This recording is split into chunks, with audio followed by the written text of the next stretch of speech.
వచ్చింది, కష్టం వచ్చింది, ఇబ్బంది వచ్చింది అని కృంగిపోవద్దు. అందరిలాగా కుమిలిపోవద్దు.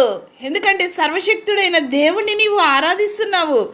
ఎస్తేరు జీవితంలో శోధన వచ్చింది. యూదుల మీదకి వాళ్ళందరినీ సంహరిస్తామన్న ఆజ్ఞ వచ్చింది. వాళ్ళు చేతులు కట్టుకుండలేదు. ఎస్తేరు ఉపవాసం ప్రకటించింది, ఉపవసించింది, ఆ సమస్య నుంచి బయటపడింది. నువ్వెందుకు చేయలేకపోతున్నావు? నీవు గనుక నీ యొక్క పరిస్థితి నుంచి నిజముగా విడుదల పొందాలి అని నీకు గనుక ఉంటే ఉపవసించి ప్రార్థించు. దేవుడు నీ పక్షముగా యుద్ధము చేస్తాడు. సమస్య నుంచి విడిపించి కార్యము చేస్తాడు.